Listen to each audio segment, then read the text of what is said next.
పశ్చిమ గోదావరి జిల్లా నరసాపురం పార్లమెంట్ అభ్యర్థి గూడూరి ఉమాబాల, నరసాపురం అసెంబ్లీ అభ్యర్థి ముదునూరి ప్రసాదరాజు ఎన్నికల ప్రచారానికి శ్రీకారం చుట్టారు. సెంటిమెంట్ గా నరసాపురం నియోజకవర్గానికి ఈశాన్యంలో ఉన్న గొంది గ్రామంలో ఇద్దరు ఇంటింటికి వెళ్లి ఓట్లు అభ్యర్థించారు.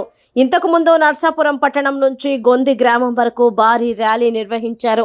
ఈ సందర్భంగా ఎమ్మెల్యే ముదునూరి ప్రసాదరాజు, ఎంపీ అభ్యర్థి గూడూరు ఉమాబాలు మాట్లాడుతూ గత ఎన్నికల్లో ఇచ్చిన ప్రతి హామీని నెరవేర్చిన ఘనత వైసీపీకే దక్కుతుందన్నారు. పరిపాలన ఒక పక్క సంక్షేమాన్ని, ఒక పక్క అభివృద్ధిని అందించి ఈ రాష్ట్రాన్ని 5 సంవత్సరాల్లో ప్రగతి పదంలో తీసుకెళ్లినటువంటి గౌరవ ముఖ్యమంత్రి జగన్మోహన్ రెడ్డి గారు, ఆయన సారథ్యంలో 5 సంవత్సరాల ప్రగతిని వివరిస్తూ ఉన్నాం. మళ్ళీ ఈ 5 సంవత్సరాల ప్రగతి చూసి ఓటేయండి అని అడుగుతూ ఉన్నాం. ఇవాళ 100కి 98 హామీలు అమలు చేసి ప్రతి ఒక్క పేదవాడికి సంక్షేమాన్ని నేరుగా కులమతాలు లేకుండా, పార్టీలు లేకుండా పేదవాడే ధ్యేయంగా, అర్హతే ధ్యేయంగా, ఎక్కడ అవినీతి లేకుండా మంచి పరిపాలన అందించగలిగాం. ఇవాళ ప్రతి గ్రామంలో సంక్షేమంతో పాటు అభివృద్ధిని అందించగలిగాం.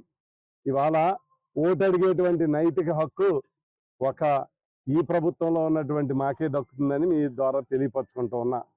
ఎందుకంటే 4 పనులు చేసాం గనక ఇవాళ ప్రజలు నమ్మకాన్ని నిలబెడుతున్నాం గనక మేమే ఓటు అడిగేటువంటి హక్కు ఉందని మేము కోరుతూ ఉన్నాం.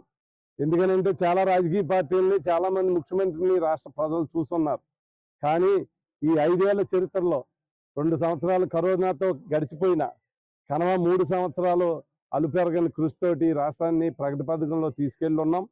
ప్రతి ఇంటికి సంక్షేమాన్ని నేరుగా అందించున్నాం, అభివృద్ధిని చేసి చూపించున్నాం. ఇవాళ మా పొత్తు ప్రజలతోటని చెప్పి మీ అందరి కుటుంబాలకు లబ్ధి జరిగితే ఓటేయండి అన్నటువంటి నాయకుడిగా జగన్మోహన్ రెడ్డి గారు ఇవాళ ప్రజల ఆశీర్వాదాన్ని చూరగొంటూ ఉన్నాడు. అలాగే మేము కూడా ప్రతి గడపకి టచ్ చేసి మేము ఈ 5 సంవత్సరాలు చేసినటువంటి అభివృద్ధిని చెప్తూ ఉన్నాం. తప్పకుండా ప్రజల ఆశీస్సులు నిండుగా మాకు ఇవ్వాలని కోరుతూ ఉన్నాం. మీ అందరి యొక్క విజ్ఞప్తితో ఆలోచించమని, రేపు ఓటేసేటప్పుడు ఈ ప్రభుత్వ పనితీరు ఎలా ఉంది, గత ప్రభుత్వాల పనితీరు ఎలా ఉంది, ఈ నియోజకవర్గంలో శాసనసభ్యుడిగా పనితీరు ఎలా ఉంది, మీ అందరి యొక్క సంపూర్ణమైనటువంటి సహకారాన్ని అందించమని మరి మొదటి రోజు ఇక్కడి నుంచి మరి పార్లమెంట్ అభ్యర్థి ఉమాబాల గారు, నేను కూడా ఎన్నికల ప్రచారాన్ని కొనసాగిస్తూ ఉన్నాం. మీ అందరి యొక్క ఆశీర్వచనం మరి ఈ ప్రచారంలో ప్రతిరోజు కూడా మీ అందరి యొక్క సహకారము ఉండాలని మీ ద్వారా ఈ రోజున కోరుకుంటూ మీ అందరికీ ప్రత్యేకమైన ధన్యవాదాలు. మరి ఇక్కడ వైఎస్ఆర్ కాంగ్రెస్ పార్టీ అభ్యర్థి అయినటువంటి గౌరవనీయులు ముదునూరి ప్రసాదరాజు గారితో కలిసి గొంది గ్రామంలో ఈరోజు ఇంటింటికి ఎన్నికల ప్రచారం ప్రారంభించడం జరిగింది. మరి అధికారికంగా ఇక్కడ నరసాపురం అభ్యర్థిగా ముదునూరి ప్రసాదరాజు గారిని, పార్లమెంట్ నియోజకవర్గ అభ్యర్థిగా గూడూరు ఉమాబాలని నన్ను జగన్మోహన్ రెడ్డి గారు ప్రకటించిన తర్వాత మరి మీ ప్రచారాన్ని ప్రారంభించడం జరిగింది. మేము వైఎస్ఆర్ కాంగ్రెస్ పార్టీ తరఫున ప్రజలందరి దగ్గరకు ఓటు అడగడానికి వెళ్ళడానికి పూర్తిగా చాలా గర్వంగా ఫీల్ అవుతున్నాం. ఎందుకంటే మరి ఈ మొట్టమొదటిసారి ముఖ్యమంత్రి అయిన జగన్మోహన్ రెడ్డి గారు చాలా ప్రజా సంక్షేమ పాలన అందిస్తూ మహిళా పక్షపాతిగా పేరు పొందారు. మరి ఈ రోజున ఎంతో ప్రతిష్టాత్మకమైన నరసాపురం పార్లమెంట్ని ఏ ఒక్కరూ కోరకుండానే మరి బీసీలకు కేటాయించి, అందులోనూ బీసీ మహిళకు కూడా ప్రత్యేకంగా ఆయన స్థానాన్ని కేటాయించడం పట్ల ప్రతి ఒక్కరు కూడా హర్షాన్ని వ్యక్తం చేస్తున్నారు. ప్రజా సంక్షేమాన్ని, అందరికీ కూడా పథకాలను అందించడమే కాకుండా మరి సామాజిక న్యాయాన్ని పాటించిన ఏకైక నాయకుడిగా జగన్మోహన్ రెడ్డి గారు చరిత్రలో నిలిచిపోతారు. మరి ఈరోజు సామాజిక సమీకరణాలు తీసుకుని రాష్ట్ర వ్యాప్తంగా ఎన్నో మార్పులు చేపట్టారు ఆయన. మరి ఆ మార్పులు ప్రజలందరూ కూడా కులమతాలకు అతీతంగా స్వాగతిస్తున్నారు. ఈరోజు సంక్షేమాన్ని ఇంటి ముందుకు ఎక్కడ ఏ మహిళ కూడా ఏ ఆఫీసు చుట్టూ తిరగక్కర్లేకుండా గౌరవంగా ఇంటి దగ్గర ఉంటే ఏ లంచాలు, ఏ కమిషన్లు లేకుండానే పూర్తిగా పైసా కూడా ఎక్కడ దుర్వినియోగం అవ్వకుండా వినియోగించబడుతుంది. వాళ్ళకి సంక్షేమం గుమ్మం దగ్గరికి చేరుతుంది.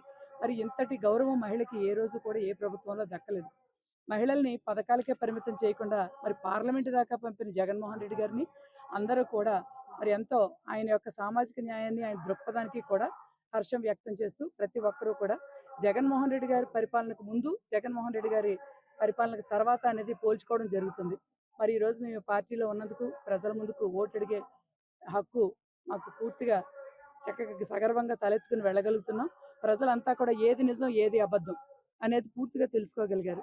మరి ఈ రోజు ఇతర పార్టీలు ఎన్ని వాగ్దానాలు చేసినా కూడా హామీలు నిలబెట్టుకోలేని వాగ్దానాలు నమ్మే పరిస్థితిలో ప్రజలు లేరు. ఈ రోజు జగన్మోహన్ రెడ్డి గారు ఇచ్చిన హామీలనే కాకుండా ఇవ్వని హామీల్ని ప్రజలకి ఏం అవసరం అన్నది తెలుసుకుని మరి ప్రజల యొక్క అవసరాలని గుర్తించి ప్రతి కుటుంబానికి పార్టీలకు అతీతంగా రాష్ట్రంలో ప్రతి కుటుంబం కూడా ఆయన కుటుంబం అనుకుంటున్నారు. ప్రతిపక్షాలకు సంబంధించిన కుటుంబాలకు కూడా సంక్షేమాన్ని అందించిన ఏకైక గొప్ప మనసున్న నాయకుడు జగన్మోహన్ రెడ్డి గారు.